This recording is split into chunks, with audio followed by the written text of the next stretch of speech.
In GDC nursing classes. This is Divyanshi. आप मेरे साथ पढ़ रहे हैं child health nursing part 1 BSc nursing 5th semester का ये आपका सब्जेक्ट है। आप मेरे साथ पढ़ रहे हैं 4th यूनिट चैप्टर 4 पढ़ रहे हैं हम न्यूनेटल केयर। न्यूनेटल केयर का आज हमारा टॉपिक होने जा रहा है हाइपरथर्मिया। इसी के साथ ही साथ हम सेकंड टॉपिक को भी डिस्कस करेंगे न्यूनेटल सेप्सिस। ये बहुत ही इंपॉर्टेंट टॉपिक है, इसको जरूर से अच्छे से पढ़िएगा। इसी के साथ साथ हमने चैप्टर 4 के जितने भी इंपॉर्टेंट टॉपिक्स हैं उनको पहले की वीडियोस में कवर करा है। अगर आपने वो वीडियोस नहीं देखे तो उन वीडियोस को जरूर से देखिएगा। आज का हमारा टॉपिक है हाइपरथर्मिया। हाइपरथर्मिया बॉडी में जो टेम्परेचर है उसका रेज होना एज अ साइन और सिम्टम्स भी देखा जाता है। बट इसमें मेनली क्या है, जो न्यूनेटल एज में जो पीडियाट्री पेशेंट होते हैं उसमें एज अ कंडीशन हम स्टडी कर रहे हैं हाइपरथर्मिया, यानी कि बॉडी का टेम्परेचर एलिवेट हो जाना। तो बॉडी का नॉर्मल टेम्परेचर कितना होता है 98.6 degree Fahrenheit to 99 degree Fahrenheit. अगर बेबी का टेम्परेचर 99 डिग्री फ़ारेनहाइट से एलिवेट हो रहा है that will consider as the hyperthermia. तो क्या है neonatal hyperthermia refers to the elevate body temperature. Mainly इसको कैसे रेफर किया जा रहा है, बॉडी का टेम्परेचर नॉर्मल से एलिवेट हो रहा है in newborns typically above the 100.4 degree Fahrenheit 38 degree Celsius में। This condition can be caused by the various factor. बहुत सारे फैक्टर्स होते हैं जो कंट्रीब्यूट करते हैं हाइपरथर्मिया को। कोई भी इन्फेक्शन हो सकता है मैटरनल एज में, या मदर किसी भी सर्टेन मेडिकेशन के एक्सपोजर में आई है तो बेबी में हाइपरथर्मिया जैसी कंडीशन देखने को मिलती है। इसी के साथ ही साथ early and the late term में भी हम इसको देख पाते हैं। अर्ली में क्या होता है, जैसे ही बेबी का बर्थ होता है उसमें विद इन 72 आवर्स बेबी का टेम्परेचर बॉडी का रेज हो जाता है। ये इसलिए होता है क्योंकि मदर को कोई भी अबनॉर्मलिटी या फिर इन्फेक्शन हो सकता है इंट्रायूटराइन लाइफ में बेबी को, तो ये कंडीशन उस टाइम पे अर्ली स्टेज में कॉज होती है। लेटर अगर हम देखेंगे तो after the 72 hours of the birth hyperthermia की कंडीशन देखने को मिलती है। इसमें इंट्रायूटराइन लाइफ से कोई भी रिलेशन नहीं होता, मेनली हॉस्पिटल एक्वायर्ड इन्फेक्शन की वजह से हाइपरथर्मिया जैसी कंडीशन होती है, अराइज होती है। तो वेरियस फैक्टर हैं जो कंट्रीब्यूट करते हैं हाइपरथर्मिया की कंडीशन को। Typically infection, bacterial viral infection या फिर फंगल इन्फेक्शन हो सकते हैं जो बेबी में हाइपरथर्मिया को कॉज करते हैं। एनवायरमेंटल फैक्टर, बहुत ही ज़्यादा वार्म एनवायरमेंट है, वेंटिलेशन इनएडिक्वेट है, उस कंडीशन में बॉडी का टेम्परेचर बहुत ज़्यादा एलिवेट हो जाता है। और द अंडरलाइन मेडिकल कंडीशन, बहुत सारे मेडिकल कंडीशंस हैं, मेडिकल डिजीजेस हैं जिस वजह से बेबी का जो थर्मो रेगुलेशन है वो इम्पेयर्ड हो जाता है, बॉडी का टेम्परेचर बहुत ज़्यादा रेज अप हो जाता है। तो नेक्स्ट हम देखेंगे कॉजेस। मेनली क्या क्या कॉजेज होते हैं जो हाइपरथर्मिया को कॉज करते हैं। तो इन्फेक्शन, बहुत सारे इन्फेक्शन हैं, बैक्टीरियल वायरल या फिर फंगल इन्फेक्शन जो हाइपरथर्मिया की कंडीशन को कॉज करते हैं। इसी के साथ ही साथ एनवायरमेंटल फैक्टर्स होते हैं जो कंट्रीब्यूट करते हैं हाइपरथर्मिया को। तो इन्फेक्शन, बैक्टीरियल और the viral infection can cause fever in the newborn. क्या कॉज कर रहा है, हाइपरथर्मिया यानी कि फीवर को कॉज कर रहा है। कॉमन इन्फेक्शन इंक्लूड, क्या क्या कॉमन इन्फेक्शन हो सकते हैं अब बेबी के अंदर, सेप्सिस मींस इन्फेक्शन होना ब्लड में कोई भी इन्फेक्शन होना that is known as the sepsis.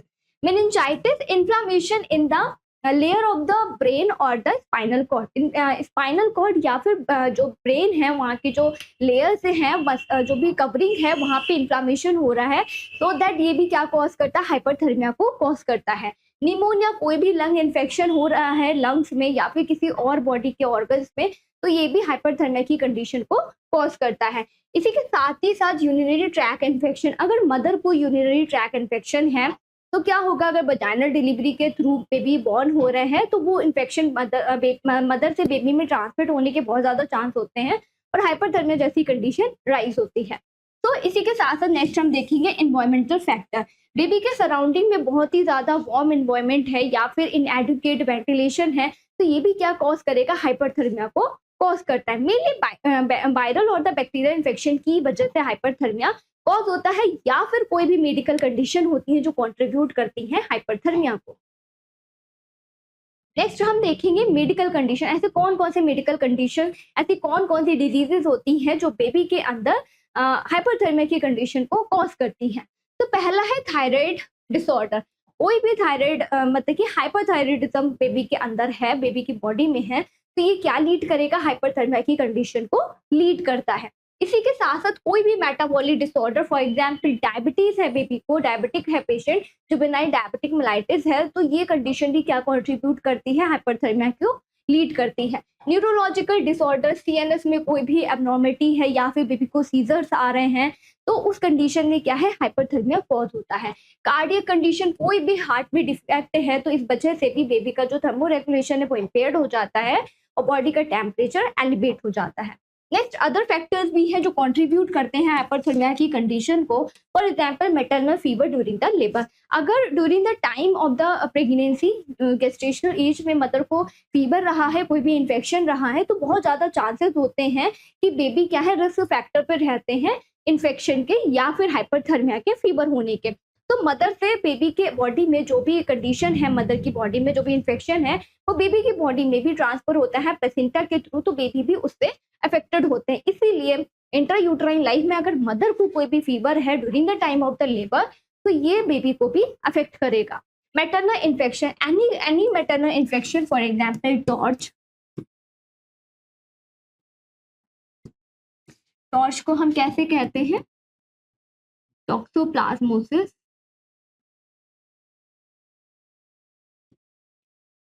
Other infection बैरिसेला, rubella या फिर साइटो मेगालो वायरस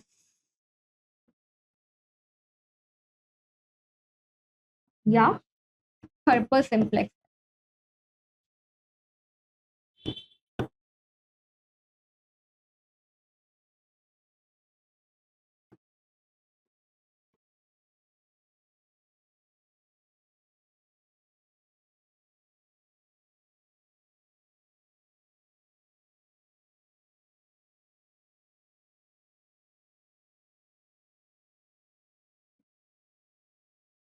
चलिए, तो ये कंडीशन क्या है, कॉज करती है, अगर मैटरनल कोई भी इन्फेक्शन है, मदर को टॉर्च हो गया है, toxoplasmosis, other virus, other infection हो गया, रूबेला हो गया, फिर साइटोमेगालो वायरस हो गया, हर्पस सिम्प्लेक्स वायरस हो गया, तो ये भी क्या हाइपरथर्मिया की कंडीशन को राइज करते हैं। इसी के साथ साथ फीटल डिस्ट्रेस है, लंग्स में कोई भी प्रॉब्लम है, बेबी अच्छे से ब्रीथ नहीं कर पा रहे हैं, रेस्पिरेटरी डिस्ट्रेस सिंड्रोम है बेबी को, तो ये भी क्या कॉज करेगा, हाइपरथर्मिया की कंडीशन को कॉज करता है।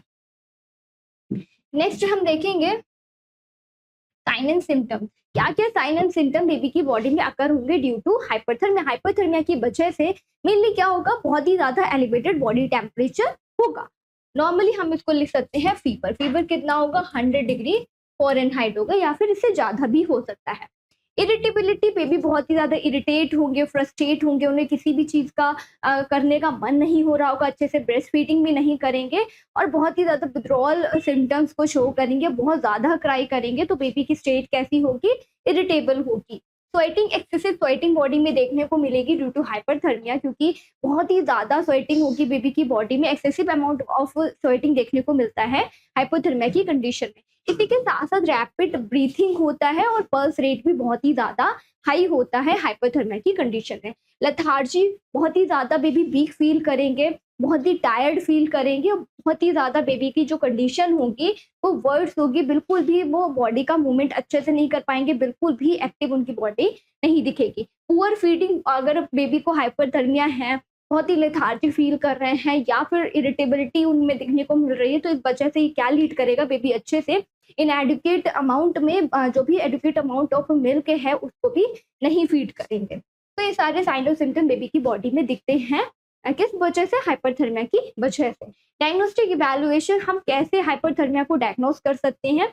अगर वायरल और बैक्टीरियल इन्फेक्शन की वजह से हाइपरथर्मिया कॉज हो रहा है, तो सीबीसी करके हम इसको फाइंड आउट कर सकते हैं। अगर ईएसआर लेवल बहुत बड़ा है तो ये इंडिकेट करता है कि बेबी की बॉडी में क्या है, कोई भी इन्फेक्शन प्रेजेंट है, जिस वजह से बेबी का बॉडी टेम्परेचर बहुत ही ज्यादा बढ़ा हुआ है। इसी के साथ वाइटल साइन एनालिसिस करके भी, बेबी का पल्स रेट चेक करके और बेबी का टेम्परेचर चेक करके, एक्सिला से, ओरली या फिर रेक्टल एरिया से हम चेक करके बेबी का हाइपरथर्मिया जो भी कंडीशन है उसको फाइंड आउट कर सकते हैं।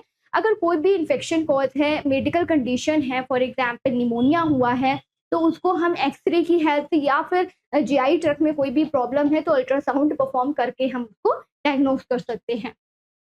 तो हिस्ट्री कलेक्शन करेंगे, मदर से भी पूछ सकते हैं, पूरा बेबी के बारे में, उनका इंट्रा यूट्राइन लाइफ के बारे में कि during the time of the pregnancy उनको कोई भी इन्फेक्शन तो नहीं कॉज हुआ है, रूबेला जैसी कंडीशन तो नहीं हुई है, उन्होंने वैक्सीनेशन लिया था या फिर नहीं लिया था। इस बारे में मदर से पूरी हिस्ट्री कलेक्ट करते हैं। देन उसके बाद में हम फिजिकल एग्जामिनेशन करेंगे, पूरा बेबी को हेड टू टो इवैल्यूएट करते हैं, उसकी कंडीशन को असेस करने की कोशिश करेंगे। अगर किसी भी बॉडी के अदर पार्ट में इन्फेक्शन है तो उसको डायग्नोस करने की का ट्राई करते हैं, स्किन रैशेस वगैरह को इंस्पेक्ट करेंगे, या फिर अगर कोई अदर कोई अबनॉर्मलिटी है तो उसको फाइंड आउट करने का ट्राई करते हैं। लेबोरेटरी टेस्ट में क्या करेंगे, कंप्लीट ब्लड काउंट यानी कि सीबीसी परफॉर्म करते हैं। जो भी इन्फेक्शन है वो सीबीसी में हमें फाइंड आउट हो जाता है। ब्लड कल्चर करते, इसी के साथ यूरिन एनालिसिस करते, अगर कोई भी इन्फेक्शन प्रेजेंट है किडनी में तो इसको हम फाइंड आउट कर सकते हैं। सीएसएफ फ्लूइड एनालिसिस, इसको एनालाइज करते हैं, अगर कोई भी मेनिंजाइटिस जैसी कंडीशन है, इन्फ्लामेशन है तो उसको डायग्नोस करने में ये हेल्प करता है। इमेजिनिंग स्टडीज, एक्सरे कर सकते हैं, मैंने बताया अगर बेबी को निमोनिया है तो उसको फाइंड आउट करने के लिए हम एक्सरे परफॉर्म करेंगे, या फिर जीआई ट्रैक में कोई भी अबनॉर्मलिटी है तो यूएसजी के थ्रू सिंपली हम उसको डायग्नोस कर सकते हैं। नेक्स्ट हम देखेंगे मैनेजमेंट, हम इसको किस तरीके से, हाइपरथर्मिया की कंडीशन है, बहुत ज़्यादा कुछ नहीं है, नॉर्मली आपने जैसे अडल्ट हेल्थ नर्सिंग में पढ़ा है उसी के अकॉर्डिंग ही हम पीडियाट्रिक पेशेंट को ट्रीट करते हैं। तो मैनेजमेंट में हम सबसे पहले क्या करेंगे, जो भी बेबी का थर्मो रेगुलेशन इम्पेयर्ड है, बहुत ज़्यादा एक्सेसिव स्वेटिंग हो रही है, उसको कंट्रोल करेंगे। इसी के साथ ही साथ बेबी को कूल एनवायरनमेंट प्रोवाइड करेंगे। एनवायरनमेंट के जो भी फैक्टर हैं कॉन्ट्रीब्यूट कर रहे हैं हाइपरथर्मिया को, तो उनको अवॉइड करना है, उनको रिमूव आउट करना है, जिससे बेबी का बॉडी का टेम्परेचर नॉर्मलाइज हो जाए।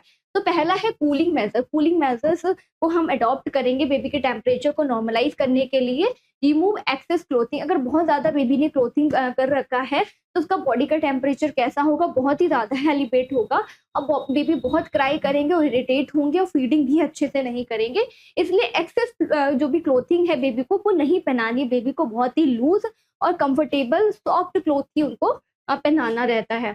कूलिंग ब्लैंकेट्स, अगर बहुत ही ज़्यादा बेबी कैसे हैं, उनको बेबी जैसे ही बॉर्न होते हैं उनको कवर अप करके रखना होता है, तो ऐसे ब्लैंकेट का यूज़ करेंगे जो कैसे हो, कूल हो, ठंडे हो। कूलिंग फैन का यूज़ करेंगे, एसी का यूज़ कर सकते हैं, and the water bath, sponge bath ही दे सकते हैं, जिससे बेबी का जो एलिवेटेड टेम्परेचर है वो नॉर्मलाइज हो जाए। मेडिकेशन इंक्लूड है, ये बहुत ही इंपॉर्टेंट है। अगर बेबी का टेम्परेचर बहुत ही ज़्यादा राइज अप है तो उसको मेडिकल इंटरवेंशन के थ्रू ही हम ट्रीट कर पाएंगे। एंटीबायोटिक देंगे फॉर द बैक्टीरिया इन्फेक्शन, अगर कोई भी इन्फेक्शन बेबी की बॉडी में है और वो डिटेक्ट हो रहा है सीबीसी करने के बाद में, तो हम इमीडिएटली एंटीबायोटिक थेरेपी बेबी को एडमिनिस्टर करते हैं। इसी के साथ ही साथ वायरल कोई भी इन्फेक्शन है, एंटीवायरल मेडिकेशन हम बेबी को एडमिनिस्टर करेंगे, एंटीबायोटिक देंगे फीवर को रिडक्शन करने के लिए, फीवर को रिमूव करने के लिए। नेक्स्ट है सपोर्टिव केयर, जो बेबी है उनको सपोर्टिव केयर भी देंगे। हमने देखा था बेबी को रेस्पिरेटरी डिस्ट्रेस जैसी कंडीशन, फीटल डिस्ट्रेस जैसी कंडीशन साइन सिम्टम्स में होती है, तो उसके लिए हमें सपोर्टिव केयर बेबी को प्रोवाइड करने की नीड है। ऑक्सीजन थेरेपी देंगे बेबी को, उनका जो बॉडी का टेम्परेचर है वो बहुत ही ज़्यादा क्या है, एलिवेटेड है, जिस वजह से रेस्पिरेशन में बेबी को प्रॉब्लम होगी, तो ऑक्सीजन का लेवल बिल्कुल भी कम नहीं होना चाहिए। इसके लिए हमें उसको ऑक्सीजन लेवल को मेंटेन करने के लिए हम ऑक्सीजन थेरेपी का यूज़ करते हैं। इसी के साथ साथ वेंटिलेशन, बेबी को वेल एडुकेट अमाउंट में ऑक्सीजन थेरेपी दे रहे हैं, तो जो भी बेबी का एनवायरनमेंट है उसी के साथ साथ वेंटिलेटेड भी होना चाहिए, जिससे बेबी को ब्रीथिंग लेने में कोई भी प्रॉब्लम ना हो, या फिर इन्वायरमेंटल ऐसे फैक्टर ना हो वेंटिलेशन, इनएडिक्वेट वेंटिलेशन की वजह से, जो बेबी में हाइपरथर्मिया की कंडीशन को कॉज करे, लीड करे। फ्लूइड मैनेजमेंट, अब बेबी का टेम्परेचर बहुत ज़्यादा एलिवेट होता है, इसी वजह से क्या है, स्वेटिंग भी बहुत एक्सेसिव अमाउंट में होती है, तो बॉडी में जो थर्मो रेगुलेशन है वो क्या मतलब कॉज करेगा कि बॉडी में जो भी इलेक्ट्रोलाइट इम्बैलेंस को लीड करता है, बॉडी में फ्लूइड और इलेक्ट्रोलाइट जो बैलेंस होता है वो इम्बैलेंस हो जाता है, जिसको हमें बैलेंस करने के लिए फ्लूइड मैनेजमेंट का हम यूज़ करते हैं। क्योंकि बेबी की बॉडी में एक्सेसिव स्वेटिंग हो रही है तो फ्लूइड का बहुत ही ज़्यादा लॉस होता है, उसको मेंटेन करने के लिए हमें फ्लूइड मैनेजमेंट देना नेसेसरी है। इसी के साथ ही साथ न्यूट्रिशनल सपोर्ट देंगे, क्योंकि फीवर बहुत ज़्यादा है, बेबी बहुत ही ज़्यादा इरिटेबल होंगे, अच्छे से फीड नहीं कर रहे होंगे, तो न्यूट्रिशन की सफिशिएंसी भी हो सकती है, उसको प्रिवेंट करने के लिए हमें न्यूट्रिशनल सपोर्ट थेरेपी का यूज़ करना है कि बेबी की बॉडी में कोई भी मिनरल्स या फिर वाइटामिन की डेफिशिएंसी ना हो, जिसकी वजह से उनका ग्रोथ और डेवलपमेंट डिले हो जाए, तो उसको हमें प्रिवेंट करना है न्यूट्रिशनल सपोर्ट देते हुए। इसी के साथ साथ मॉनिटरिंग, रेगुलर मॉनिटरिंग पे रखेंगे बेबी के टेम्परेचर को। जैसे हमने मेडिकेशन एडमिनिस्टर करा है उसके तुरंत ही बाद देखेंगे कि बेबी के प्रोग्नोसिस को चेक करेंगे कि बेबी का टेम्परेचर कितना लो हो गया है। अगर बैक्टीरियल और वायरल इन्फेक्शन की वजह से हुआ है तो सर्टेन टाइम पीरियड के बाद में, कुछ इंटरवल के बाद में जो बॉडी का टेम्परेचर है वो अगेन बढ़ जाता है, एलिवेट हो जाता है। तो उस कंडीशन को पहले से मैनेज करने के लिए हमें बेबी के टेम्परेचर को रेगुलर बेसिस पे क्या करना है, मॉनिटर करते रहना है, जिससे बेबी का कंडीशन ज़्यादा बॉडी में जो टेम्परेचर है वो एलिवेट ना हो, उससे पहले ही हम उसको नॉर्मलाइज या फिर मिनिमाइज कर दें। वाइटल साइंस जितना भी बेबी का पल्स रेट है, रेस्पिरेशन है, ब्लड प्रेशर है, उसको रेगुलर बेसिस पे हमें ऑनगोइंग डेटा में, असेसमेंट में एनालाइज करना है। न्यूरोलॉजिकल मॉनिटरिंग करनी है, क्योंकि जो भी फीवर होता है वो बहुत ही ज़्यादा सेंट्रल नर्वस सिस्टम पे अफेक्ट करता है। हाइपरथर्मिया की जो कंडीशन होती है वो सेंट्रल नर्वस सिस्टम में बेबी के अफेक्ट करती है। तो न्यूरोलॉजिकल मॉनिटरिंग बेबी की अच्छे से जो भी ब्रेन की फंक्शनिंग है उसको मॉनिटर करते रहना है, चेक करना है कि जो बेबी की बॉडी में जो एलिवेटेड टेम्परेचर है वो ब्रेन को तो किसी तरीके से अफेक्ट नहीं करा, अगर कर रहा है तो उसके मैनेजमेंट के लिए हमें फर्दर डायग्नोसिस को मेक करना है। नेक्स्ट है अदर कंसिडरेशन। अदर कंसिडरेशन में हमें क्या क्या ध्यान में रखना है, मैटरनल सपोर्ट देना है कि अगर मदर हैं और बेबी को केयर प्रोवाइड कर रही हैं तो उन्हें बताना है कि उन्हें हॉस्पिटल एक्वायर्ड इन्फेक्शन से बेबी को प्रिवेंट करना है। इसी के साथ ही साथ अनहाइजीनिक प्रैक्टिस को अवॉइड करना है, जिससे इन्फेक्शन के चांसेस को हम रिड्यूस कर पाएँ और बेबी में हाइपरथर्मिया जैसी कंडीशन कॉज ना हो। तो मदर को प्रॉपरली हम एजुकेट करेंगे और प्रिवेंटिव मेजर्स के बारे में उन्हें एजुकेट करते हैं। इन्फेक्शन कंट्रोल के बारे में जो भी गाइडलाइंस है उनको फॉलो करने के लिए बोलेंगे। अदर स्टाफ को भी इसमें इंक्लूड करते हैं कि बेबी को जब भी हम केयर प्रोवाइड कर रहे हैं तो प्रॉपर हैंड हाइजीनिक प्रैक्टिस का यूज करते हुए ही हम बेबी को केयर प्रोवाइड करें। इसी के साथ ही साथ मल्टी डिसिप्लिनरी केयर हम प्रोवाइड करते हैं। जो भी अदर हेल्थ केयर वर्कर हैं, डाइटिशियंस हैं और पीडियाट्रिशियंस हैं, उन सभी के साथ में मिलके हम बेबी को बेबी की नीड के अकॉर्डिंग बेबी का जो भी प्रॉब्लम है उसको ध्यान में रखते हुए बेबी सेंटर्ड केयर हम प्रोवाइड करेंगे मल्टी डिसिप्लिनरी केयर में। सो अदर कॉम्प्लिकेशन क्या राइज हो सकते हैं, मैंने बताया न्यूरोलॉजिकल कंडीशन को कॉज करता है। अगर बहुत ही ज़्यादा बेबी का टेम्परेचर एलिवेटेड है, हाइपरथर्मिया की कंडीशन है, तो नर्वस सिस्टम पे ये बहुत ही ज़्यादा इफेक्ट करता है, जिस वजह से सीजर्स जैसे कंडीशन मीन्स अब normal electrical activity in the brain cause होती है। और ये बहुत ही क्रॉनिक कंडीशन होती है। क्लॉनिक और टॉनिक दोनों टाइप के जो सीजर्स हैं वो अकर हो सकते हैं ड्यू टू हाइपरथर्मिया। तो ये एक मेन कॉम्प्लिकेशन है हाइपरथर्मिया का। इसीलिए क्या है, जैसे ही बेबी की बॉडी में टेम्परेचर अराइज हो रहा है तो हमें प्रॉम्प्ट डिसीजन लेना है, जिससे जो टेम्परेचर अराइज हुआ है उसको टाइमली हम रिड्यूस कर पाए या फिर मिनिमाइज कर पाए। डिहाइड्रेशन बहुत ही ज़्यादा हो सकता है, क्योंकि एक्सेसिव क्या हो रहा है, बहुत ही ज़्यादा फ्लूइड लॉस हो रहा है, एक्सेसिव स्वेटिंग हो रही है बॉडी में, जिसकी वजह से फ्लूइड और इलेक्ट्रोलाइट का जो बैलेंस है वो इम्बैलेंस हो जाएगा और बॉडी में डिहाइड्रेशन जैसी कंडीशन होगी। इसको मेंटेन करने के लिए हमें फ्लूइड थेरेपी का यूज करना है। इसी के साथ साथ कोई भी ऑर्गन क्या है, डैमेज भी हो सकता है। अगर हाइपरथर्मिया रेगुलर रहा और हमने टाइमली इसको ट्रीट नहीं करा तो कोई भी ऑर्गन डैमेज हो सकता है। तो ये बहुत ही ज़्यादा ध्यान में रखना है और पेरेंट्स को रेगुलरली हमें क्या करना है, एजुकेट करना है कि बेबी के टेम्परेचर जैसे ही अराइज हो रहे हैं या फिर उनकी हेल्थ में कोई भी चेंजेस आ रहा है तो तुरंत स्टाफ को वो इन्फॉर्म करें, डॉक्टर को इन्फॉर्म करें, जिससे हम प्रॉम्प्ट डिसीजन मेक कर पाएँ और बेबी का जो भी वर्स्ट कंडीशन है उसको हम प्रिवेंट कर सकते हैं। तो that's all the hyperthermia. Hyperthermia क्या होता है, नॉर्मल बॉडी का टेम्परेचर से बेबी की बॉडी में जो टेम्परेचर है वो नॉर्मल से यानी कि 100 डिग्री फ़ारेनहाइट तक रीच कर जाता है, एलिवेट हो जाता है। मेनली होता क्यों है, मैटरनल इन्फेक्शन की वजह से होता है। मदर में कोई भी इन्फेक्शन है तो बेबी में क्या है, वो ट्रांसफर होने के बहुत ही ज़्यादा चांसेस हो सकते हैं। इसी के साथ ही साथ इंट्रायूट्राइन लाइफ में मदर को यूटीआई हुआ है तो बहुत ही ज़्यादा चांसेस हैं कि बेबी में भी वो ट्रांसफर हो जाए। और मेन कॉज जो होता है बैक्टीरिया या फिर वायरल इन्फेक्शन की वजह से हाइपरथर्मिया जैसी कंडीशन अराइज होती है। साइन और सिम्टम्स में मेनली क्या दिखेगा, बहुत ही ज़्यादा एलिवेटेड टेम्परेचर यानी कि बॉडी का टेम्परेचर बहुत ही बढ़ा हुआ होगा, थर्मो रेगुलेशन एकदम इम्पेयर्ड होगा, बेबी बहुत ही ज़्यादा लेथार्जिक फील करेंगे, फीडिंग नहीं लेंगे, इम्प्रॉपर फीडिंग जो भी होगा उनका बहुत ही ज़्यादा इम्पेयर्ड होगा। और बेबी का डायग्नोसिस के लिए हम क्या कर सकते हैं, सीबीसी परफॉर्म करेंगे, जिससे अगर इन्फेक्शन है तो उसको डिटेक्ट कर पाएँ, या फिर निमोनिया फिर अदर इन्फेक्शन की वजह से कॉज हुआ है तो एक्सरे यूएसजी करके हम इसको डिटेक्ट कर सकते हैं। और न्यूरोलॉजिकल असेसमेंट पे रखेंगे, क्योंकि अगर बहुत ही ज़्यादा एलिवेटेड टेम्परेचर है तो ये सीएनएस पे यानी कि न्यूरोलॉजिकल इम्पेयरमेंट को भी कॉज करता है।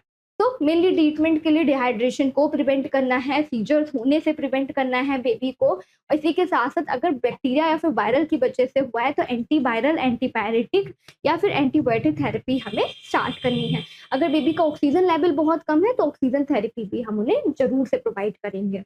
So that's all about the hyperthermia. Next आज का हमारा कंडीशन है न्यूनेटल सेप्सिस। बहुत ही इंपॉर्टेंट कंडीशन है, 5 मार्क्स में ज़रूर से आता है, तो इसको अच्छे से पढ़िएगा। न्यूनेटल सेप्सिस ब्लड स्ट्रीम में इन्फेक्शन का होना।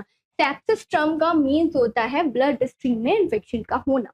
ये भी क्या लीड करता है, हाइपरथर्मिया को ही लीड करता है। बेबी का जो बॉडी का टेम्परेचर है वो एज अ साइन और सिम्टम्स ऑफ द इन्फेक्शन बहुत ही ज़्यादा एलिवेट हो जाएगा।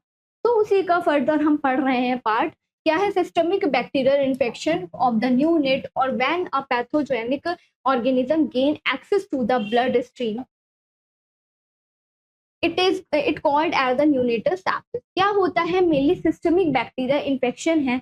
कोई भी बैक्टीरिया इन्फेक्शन है जो क्या लीड कर रहा है, इन्फेक्शन को कॉज कर रहा है बेबी की बॉडी में, जिसको हम किस टर्म से रेफर कर रहे हैं, न्यूनेटल सेप्सिस के टर्म से रेफर कर रहे हैं, विच में बी जनरलाइज्ड सेप्टिसीमिया। इसको क्या कहते हैं, सेप्टिसीमिया भी कहते हैं, ब्लड स्ट्रीम में इन्फेक्शन का होना।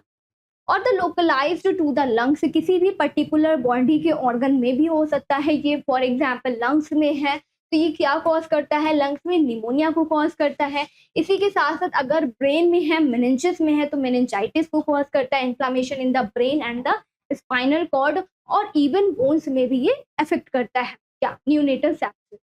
सो it is a common in the infant with the low birth weight. उन इन्फेंट में बहुत ही ज्यादा ये कॉमन कंडीशन होती है जिनका वेट बहुत ही ज्यादा कम होता है, मीन्स 2.5 kg से कम है, लेस देन है।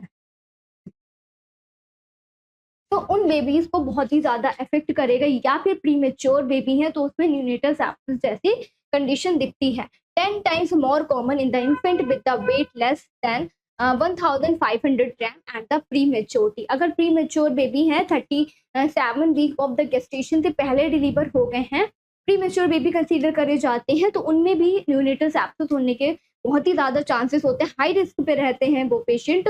और अगर उनका वेट अगर नॉर्मल टर्म पे है और वेट उनका 2.5 kg से कम है, लेस देन है, तो ये भी क्या लीड करेगा, न्यूनेटल सेप्सिस को कॉज करता है। तो इनको दो टर्म में बांटा गया है, अर्ली एंड द लेट।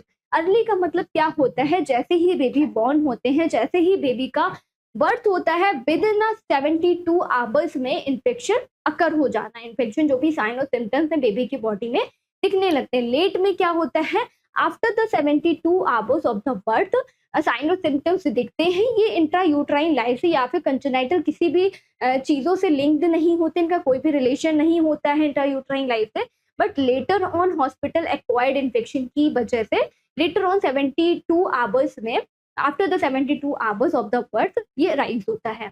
तो early onset neonatal sepsis, onset होगा, सडन होगा, एकदम से होगा। तो अर्ली, अर्ली का मतलब मैंने बताया with in 72 hours of the birth, जैसे ही बेबी बॉर्न हो रहे हैं 72 आवर्स में बेबी की बॉडी में जो साइन और सिम्टम है इन्फेक्शन के वो दिखने लगते हैं।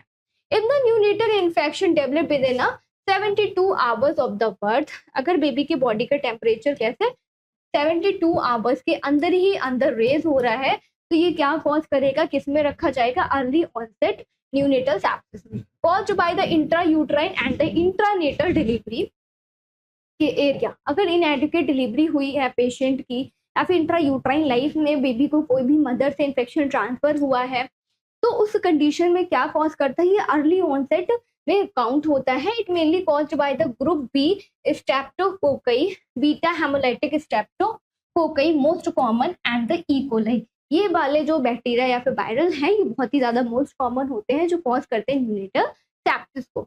और ये होता क्यों है, caused by the intra uterine and the intranatal delivery care. जब भी इनएडिक्वेट डिलीवरी टेक्निक का यूज हो रहा है, डिलीवरी सिस्टम अच्छा नहीं है, वेल हाइजीनिक नहीं है, तो उस वजह से early onset neonatal sepsis cause होता है। If frequently manifest as the pneumonia, mainly इसको एज अ निमोनिया कंसीडर किया जाता है। जो इन्फेक्शन होता है बेबी की बॉडी में वो लंग्स को अफेक्ट करता है अगर इंट्रा यूट्राइन लाइफ से बेबी को कोई भी इन्फेक्शन ट्रांसफर हुआ है। Late onset neonatal sepsis after the 72 hours of the birth, ये तब कॉज होता है the infection develop after the 72 hours of the birth it may be due to the nosocomial, यानी कि हॉस्पिटल एक्वायर्ड इन्फेक्शन की वजह से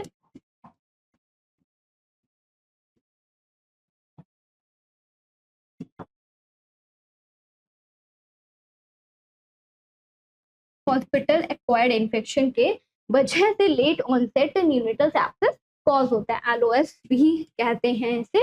mainly caused by the Klebsiella pneumoniae and the Staphylococcus aureus की वजह से ये मेनली कॉज होता है। नेक्स्ट हम देखेंगे अदर टाइप क्या है, बैक्टीरियल, वायरल और फंगल इन्फेक्शन की वजह से भी न्यूनेटल सेप्सिस कॉज होता है। तो बैक्टीरियल इन्फेक्शन क्या हो सकते हैं, फॉर एग्जाम्पल सेप्सिस यानी कि ब्लड स्ट्रीम में कोई भी इन्फेक्शन प्रेजेंट है, मेनिंजाइटिस है, बेबी को इन्फ्लामेशन है मेनिंजस में और स्पाइनल कॉर्ड में, तो भी ये क्या कॉज करेगा, इस न्यूनेटल सेप्सिस को कॉज करता है। निमोनिया है, लंग इन्फेक्शन है, यूरिनरी ट्रैक्ट इन्फेक्शन है, या फिर स्किन अंदर सॉफ्ट टिश्यू इन्फेक्शन है, तो ये लीड क्या करते हैं, बेबी का जो बॉडी है उसमें सेप्सिस को इन्फेक्शन को कॉज करते हैं ओवरऑल बॉडी में। अदर वायरल इन्फेक्शन हो सकते हैं, for example herpes simplex virus है, या फिर साइटोमेगालो वायरस है, रुबेला है, वेरिसेला जूस्टर वायरस है। ये क्या लीड करते हैं, टॉर्च, ये क्या लीड करते हैं, न्यूनेटल सेप्सिस को कॉज करते हैं। फंगल इन्फेक्शन कैंडिडियासिस हो सकता है, एस्परगिलोसिस हो सकता है, ये भी क्या कॉज करते हैं, फंगल इन्फेक्शन न्यूनेटल सेप्सिस को लीड करते हैं। तो रिस्क फैक्टर पे मेनली क्या है, बैक्टीरियल, वायरल, फंगल इन्फेक्शन की वजह से अगर बेबी 72 आवर्स के बाद में इन्फेक्शन के कोई भी साइन और सिम्टम्स दिख रहा है तो ये बैक्टीरिया या फिर वायरल या फिर फंगल इन्फेक्शन की वजह से दिखते हैं। और अगर with in 72 hours of the birth दिख रहे हैं आफ्टर द बर्थ, तो ये क्या कॉज कर रहा है, इंट्रा यूट्राइन लाइफ में बेबी को कोई भी इन्फेक्शन है जो ट्रांसफर हो रहा है मदर से बेबी की बॉडी में, तब बेबी की बॉडी में इन्फेक्शन अगर अकर हो रहा है तो अर्ली ये साइन और सिम्टम्स में अर्ली ऑनसेट न्यूनेटल सेप्सिस में काउंट होता है। रिस्क फैक्टर पे कौन से बेबी रहते हैं, प्रीमेच्योर वर्ड डेफिनेशन में हमने देखा ऐसे बेबी जो 34 वीक्स ऑफ द गेस्टेशन से पहले ही बॉर्न हो गए हैं, गेस्टेशन एज बहुत ही ज्यादा कम है मदर का, तो भी ये क्या कॉज करता है, न्यूनेटल सेप्सिस को कॉज करता है, क्योंकि बेबी का इम्यूनिटी लेवल बहुत कम होगा, बेबी अच्छे से मेच्योर नहीं होंगे। अगर बेबी मेच्योर नहीं है तो ये लीड करता है लो बर्थ वेट को भी, जिसकी वजह से बेबी का बॉडी बहुत ही ज्यादा कम होगा और इन्फेक्शन बहुत ही ज्यादा जल्दी बेबी को कैच अप कर लेता है। मैटरनल इन्फेक्शन, इसी के साथ साथ मदर को टॉर्च हुआ है, रुबेला है, तो ये भी क्या कॉज करता है, बेबी में न्यूनेटल सेप्सिस को कॉज करता है। Infection of the placental tissue and the amniotic fluid, अगर बेबी में इंट्रा यूट्राइन लाइफ में प्लेसेंटा में कोई भी प्रॉब्लम है या फिर एमनियोटिक फ्लूइड इन्फेक्टेड है तो इस वजह से न्यूनेटल सेप्सिस कॉज होता है। Prolonged rupture of the membrane, delivery के टाइम पे बहुत ही ज़्यादा टाइम ड्यूरेशन है मेम्ब्रेन का रप्चर होने के लिए, तो ये भी क्या लीड करता है, न्यूनेटल सेप्सिस को लीड करता है। या फिर कोई भी इन्वेसिव मेडिकल डिवाइसेस का यूज किया गया है मदर को इंस्पेक्ट करने के लिए, invasive medical devices such as the umbilical catheters और the intratracheal tubes can increase the risk of the neonatal infection. अगर बेबी को हॉस्पिटल में कोई भी अनएडुकेट अनहाइजीनिक वे में ट्रीट कर रहे हैं, इंट्राट्रेकियल ट्यूब इंसर्ट कर रहे हैं, और वो जो भी हाइजीन की टेक्निक नहीं जो है उनको अच्छे से फॉलो नहीं कर रहे हैं, तो ये लीड क्या करेगा, न्यूनेटल सेप्सिस को लीड करता है। इसी के साथ साथ अम्बिलिकल कैथेटराइजेशन जो करा गया है वो स्टेराइल नहीं है, टेक्निक अच्छे से स्टेराइल टेक्निक का यूज नहीं किया है, तो बेबी में न्यूनेटल सेप्सिस को ये कॉज करता है। इसी के साथ साथ क्लिनिकल मैनिफेस्टेशन, क्या क्या साइन और सिम्टम बेबी की बॉडी में दिखेंगे जब बेबी को न्यूनेटल सेप्सिस होगा, इन्फेक्शन होगा बेबी की बॉडी में, निमोनिया या फिर मेनिंजाइटिस जैसी कंडीशन होगी या फिर टिटनेस जैसी कंडीशन होगी, तो क्या क्या बॉडी में साइन और सिम्टम देखने को मिलते हैं। फीडिंग डिफिकल्टी होगी, इसी के साथ ही साथ फीवर भी होता है। इन्फेक्शन है तो पहला साइन और सिम्टम्स सबसे ज्यादा जो रेज अप होगा वो बेबी के बॉडी में टेम्परेचर एलिवेट होता है ड्यू टू न्यूनेटल सेप्सिस, क्योंकि एज अ डिफेंस मैकेनिज्म जो बॉडी होती है वो अपने टेम्परेचर को राइज अप कर देती है बैक्टीरिया या फिर वायरस से फाइट करने के लिए। हाइपोक्सीमिया देखने को मिलेगा, ऑक्सीजन का डेफिशिएंसी होगा, टेम्परेचर इनस्टेबिलिटी ये दिया हुआ है, एंड द लेथार्जी बहुत ही ज़्यादा बेबी वीक फील करेंगे, अब्डोमिनल डिस्ट्रेस होगा, वॉमिटिंग या फिर डायरिया हो सकता है ना, टेकिपनिया या फिर चेस्ट रिट्रैक्शन। चेस्ट रिट्रैक्शन में क्या होता है, जो भी मसल्स होते हैं वो इन्वर्ट हो जाते हैं, जिस वजह से बेबी को ब्रीथ लेने में बहुत ही ज़्यादा डिफिकल्टी होती है, वॉमिटिंग डायरिया जैसी कंडीशन, जीआई ट्रैक्ट भी सेप्सिस की वजह से अफेक्टेड होता है। और डिफेंस मैकेनिज्म के वे में वॉमिटिंग और डायरिया अकर होता है कि अगर कोई भी इन्फेक्शन बॉडी में है तो वो बॉडी से किसी भी थ्रू वो आउट हो जाए। तो diagnostic evaluation, how we can diagnose the neonatal sepsis, हम इसे कैसे डायग्नोज कर सकते हैं। अगर बॉडी के ब्लड स्ट्रीम में ब्लड स्ट्रीम में कोई भी इन्फेक्शन है तो सीबीसी करके ही हम इसको फाइंड आउट कर सकते हैं। तो ये क्या है, एक गोल्ड स्टैंडर्ड है फाइंड आउट करने का न्यूनेटल सेप्सिस को। Blood culture provide a definite diagnosis for the neonatal sepsis should be take before starting anti microbial. कोई भी थेरेपी देने से पहले, एंटीबायोटिक या फिर एंटी माइक्रोबियल थेरेपी देने से पहले हमें क्या करना है, ब्लड कल्चर करना है, जिसके थ्रू अगर कोई भी बॉडी में इन्फेक्शन है तो हम इसको फाइंड आउट कर पाए। ईएसआर का लेवल चेक करते हैं, अगर ये बढ़ा हुआ है तो भी ये क्या कॉज कर, तो हमें ये क्या इंडिकेट करता है, न्यूनेटल सेप्सिस को इंडिकेट करता है। इसी के साथ साथ सी रिएक्टिव प्रोटीन, ये ऐसा प्रोटीन होता है अगर इसका जो लेवल है वो बहुत ही ज्यादा रेसअप है तो ये इंडिकेट करेगा कि बॉडी के किसी मेनली पार्ट में इन्फ्लामेशन है। अगर इन्फ्लामेशन है तो क्यों इन्फ्लामेशन है, सेप्सिस की वजह से इन्फ्लामेशन की कंडीशन होती है, तो इसके थ्रू भी हम डायग्नोज कर सकते हैं सी रिएक्टिव प्रोटीन के थ्रू। नेक्स्ट है मैनेजमेंट, हम कैसे न्यूनेटल सेप्सिस को हम क्योर कर सकते हैं, किस तरीके से इसको ट्रीट कर सकते हैं। तो इरेडिकेशन ऑफ दीज ऑर्गेनिज्म, जो भी कॉज करें बैक्टीरिया या फिर वायरल या फिर फंगल इन्फेक्शन की वजह से न्यूनेटल सेप्सिस हो रहा है, तो उन ऑर्गेनिज्म को हमें क्या करना है, इरेडिकेट करना है, जिस वजह से न्यूनेटल sepsis ना cause हो, labour decrease the chances of the neonatal sepsis. अगर बेबी का कोई भी मदर की डिलीवरी हो रही है during the time of the labour, तो सेप्टिक टेक्निक का यूज करते हुए ही हमें डिलीवरी को कंडक्ट कराना है, सो दैट हम क्या कर पाएंगे, न्यूनेटल सेप्सिस को कंट्रोल कर सकते हैं। Performance of the cervical rectal screening culture at the 35 to 37 weeks, अगर हम जो भी क्या है सर्वाइकल रेक्टल स्क्रीनिंग का यूज कर रहे हैं तो 34 या फिर 37 वीक्स के टाइम पे हम अगर मदर को कोई भी इन्फेक्शन है, टॉर्च है, रुबेला जैसी कोई भी कंडीशन है, वायरल इन्फेक्शन है, तो उसको हम डिटेक्ट कर सकते हैं और अर्ली इंटरवेंशन देते हुए हम इसको प्रिवेंट भी कर पाएंगे, जिसके थ्रू जो न्यूनेट है, हमारे जो बेबी है, पीडियाट्रिक पेशेंट है, उनमें सेप्सिस होने के चांसेस कम हो जाते हैं। Gestation week and the intrapartum treatment with the penicillin, penicillin का यूज करते हुए हम उसको ट्रीट करते हैं। अगर जो कल्चर टेस्ट हमने किया है वो पॉजिटिव निकला है तो prevent the development of the neonatal sepsis, जिसके थ्रू न्यूनेटल सेप्सिस जो डेवलप हो रहा है हम उसको प्रिवेंट कर सकते हैं। क्या करना है, परफॉर्म करेंगे सर्वाइकल रेक्टल स्क्रीनिंग को। कल्चर होता है ये जो परफॉर्म किया जाता है 35 to 37 वीक्स में गेस्टेशन के। अगर जो हमने कल्चर करा है उसका टेस्ट पॉजिटिव निकला है तो पेनिसिलिन का यूज करते हुए हम इसको ट्रीट करते हैं, सो दैट हम प्रिवेंट कर पाएंगे न्यूनेटल सेप्सिस को। एंटी माइक्रोबियल थेरेपी हम देते हैं जैसे ही हमको पता चल जाता है सीबीसी के थ्रू कि बॉडी में इन्फेक्शन प्रेजेंट है, तो एंटी माइक्रोबियल थेरेपी स्टार्ट करते हैं। Is the most significant treatment for the sepsis, बहुत ही मेन ट्रीटमेंट है, स्टैंडर्डाइज्ड जो ट्रीटमेंट है न्यूनेटल सेप्सिस को ट्रीट करने के लिए। It should started immediately after taking the blood sample for the culture. जैसे मैंने बताया, जैसे ही सीबीसी टेस्ट के थ्रू कंफर्म हो जाता है कि बॉडी में क्या है, इन्फेक्शन प्रेजेंट है, बैक्टीरिया या वायरल या फिर फंगल इन्फेक्शन की वजह से, तो इमीडिएटली प्रॉम्प्ट डिसीजन हमें मेक करना है और एंटी माइक्रोबियल थेरेपी को स्टार्ट करना है विदाउट एनी डिले। तो practice 6 cleans at the time of the delivery to eliminate neonatal sepsis. 6 cleans का यूज करेंगे एलिमिनेट करने के लिए न्यूनेटल सेप्सिस को ट्रीट करने के लिए, टिटनेस, निमोनिया या फिर मेनिंजाइटिस जैसी कंडीशन को प्रिवेंट करने के लिए 6 क्लींस का यूज करते हैं, जिसमें क्या आता है, सबसे पहले clean hand.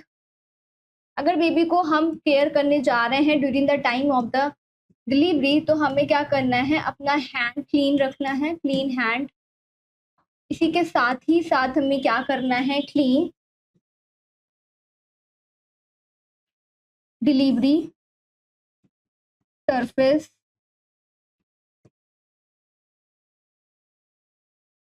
Next clean perineum, perineum area को क्लीन रखेंगे। Next fourth one is clean cord care. Fifth one is clean instrument, for example blade वगैरह जो भी हम यूज कर रहे हैं कटिंग के लिए। Sixth one is clean cord tie. तो ये 6 क्लीन प्रैक्टिस है जिनका यूज करना है, so दैट हम क्या कर पाएंगे, एलिमिनेट कर पाएंगे न्यूनिटल सेप्सिस को। फॉर एग्जाम्पल टिटनेस, निमोनिया या फिर मेनिंजाइटिस कंडीशन को हम प्रिवेंट कर सकते हैं बेबी की हेल्थ। तो सबसे पहले क्या परफॉर्म करेंगे, क्लीन हैंड वॉशिंग कैसे परफॉर्म करना है, क्लीन हैंड वॉशिंग को परफॉर्म करना है। क्लीन डिलीवरी सरफेस, जो भी डिलीवरी एरिया है वो कैसा होना चाहिए, क्लीन होना चाहिए। क्लीन पेरिनियम एरिया को क्लीन रखना है। क्लीन कॉर्ड केयर हमें टेक्निक का यूज करना है। क्लीन इंस्ट्रूमेंट टेक्निक का यूज करना है, जो ब्लेड वगैरह है वो स्टाइल होने चाहिए। इसी के साथ साथ क्लीन कॉर्ड टाई, हमें जो भी हम इंस्ट्रूमेंट का यूज कर रहे हैं, मेथड यूज कर रहे हैं कॉर्ड को टाई अप करने के लिए, तो वो कैसा मेथड यूज करेंगे, हम क्लीन टाई कॉर्ड मेथड का यूज करते हैं, सो दैट न्यूनिटल सेप्सिस को प्रिवेंट कर सकते हैं। कॉम्प्लिकेशन क्या है, death and the disability cause हो सकती है अगर न्यूनिटल सेप्सिस बहुत लॉन्ग टर्म के लिए कॉज हुआ है। शॉर्ट टर्म कॉम्प्लिकेशन क्या हो सकता है, रेस्पिरेटरी डिस्ट्रेस हो सकता है, कार्डियोवैस्कुलर इनस्टेबिलिटी, हार्ट डिफेक्ट हो सकते हैं, न्यूरोलॉजिकल इंपेयरमेंट, सीएनएस पे बहुत ही ज्यादा इफेक्ट करता है, सीजर्स जैसे कंडीशन देखने को मिलते हैं, रीनल फेलियर, किडनी फेल हो सकता है बेबी का, हेपेटिक डिस्फंक्शन जैसे कंडीशन भी दिख सकते हैं। लीवर पे भी ये अफेक्ट करता है। लॉन्ग टर्म कॉम्प्लिकेशन में क्या होगा, अगर न्यूनिटल सेप्सिस बहुत लॉन्ग टाइम पीरियड तक के लिए रहा है तो न्यूरो डेवलपमेंटल डिले, बेबी का जो भी डेवलपमेंटल है, ग्रोथ है, वो क्या हो जाएंगे, डिले हो जाएंगे, वो अपने माइलस्टोन को टाइम पे अचीव नहीं कर पाएंगे। Vision and the hearing impairment, vision baby का बहुत ही ज्यादा, रेटिनल डिटैचमेंट जैसे कंडीशन दे सकते हैं, हियरिंग लॉस हो सकता है बेबी का, क्रॉनिक लंग डिजीज हो सकता है, डिजीज या फिर अस्थमा जैसे कंडीशन देखने को मिलेंगे, gastro intestinal complication, diarrhoea, vomiting persistent बनी रहेगी बेबी की बॉडी में। इम्यूनोलॉजिकल कॉम्प्लिकेशन भी ये लीड करता है, बेबी का जो इम्यून सिस्टम है वो बहुत ही ज्यादा वीक हो जाएगा अगर रेगुलर बेसिस पे बॉडी में इन्फेक्शन प्रेजेंट रहा तो। इसी के साथ साथ risk factor for the complication क्या हो सकते हैं, प्री मेच्योरिटी है बेबी में तो बहुत ही ज्यादा रिस्क फैक्टर पे रहेंगे, लो बर्थ वेट है उस वजह से कॉज हो सकता है, अंडरलाइंग मेडिकल कंडीशन, कोई भी मेडिकल कंडीशन, थायराइड है या फिर मेटाबॉलिक कोई भी डिसऑर्डर है तो वो भी लीड कर सकता है न्यूनिटल सेप्सिस कॉम्प्लिकेशन में। Delayed diagnosis and the treatment, बहुत बाद में हमें इन्फेक्शन के बारे में पता चला है, वायरल या फिर बैक्टीरियल इन्फेक्शन के बारे में, और उसके ट्रीटमेंट करने के लिए हमने बहुत ही ज़्यादा डिले कर दिया है, एंटीमाइक्रोबियल थेरेपी का यूज़ नहीं करा है एडमिनिस्टर के लिए, तो ये क्या है, कॉम्प्लिकेशन को कॉज कर सकते हैं, न्यूरोलॉजिकल एबनॉर्मलिटी को बेबी की बॉडी में लीड करते हैं। प्रिवेंटिव मेजर हम कैसे इसको यूज़, क्या क्या प्रिवेंटिव मेजर हैं जो यूज़ करेंगे न्यूनिटल सेप्सिस को प्रिवेंट करने के लिए। तो preventive measure during the pregnancy include presenting and the treating infection in the mother including herpes infection. कोई भी मदर की बॉडी में अगर हर्पस सिम्प्लेक्स वायरस है तो हमने जैसे मैनेजमेंट में भी देखा कि 34 से 37 वीक्स के बीच में हम पेनिसिलिन थेरेपी का यूज करते हैं, जिसके थ्रू कोई भी अगर मदर में इन्फेक्शन प्रेजेंट है तो हम ट्रीट कर लें और न्यूनिटल सेप्सिस को हम प्रिवेंट कर पाए। So providing a clean place for the birth and the delivery, the baby within the 2 hours of when the membrane break, जैसे ही membrane break हुआ है, membrane rupture हुआ है, उसी के 2 hours के बाद है, within the 2 hours हमें डिलीवरी को कंडक्ट करना है, डिले नहीं करना है, प्रोलॉन्ग्ड membrane rupture होने तक का वेट नहीं करेंगे। तो न्यूनिटल सेप्सिस बहुत ही इंपॉर्टेंट कंडीशन है, एग्जाम में आती है, इसको अच्छे से पढ़िएगा, इनके टाइप को, और अर्ली और लेट जो भी डिफरेंस है इनके बीच का। 72 आवर्स में, विद इन 72 आवर्स में अर्ली में दिखता है, लेट में आफ्टर द 72 आवर्स अकर होता है, और ट्रीटमेंट के लिए मिली एंटी माइक्रोबियल थेरेपी का यूज किया जाता है, और इंट्रा यूट्राइन लाइफ में ही अगर हम इसे डायग्नोज कर पा रहे हैं तो पेनिसिलिन थेरेपी का यूज करके हम इसको ट्रीट कर सकते हैं। इसी के साथ हम आगे मिलेंगे नए टॉपिक के साथ में। तो अगर आपने वीडियो के थ्रू कुछ भी लर्न करा है तो कमेंट करके जरूर बताइएगा। और वीडियो को लाइक करिएगा और ज़्यादा से ज़्यादा अपने दोस्तों के साथ में शेयर भी करिएगा। इसी के साथ में चैनल को सब्सक्राइब करना बिल्कुल मत भूलिएगा।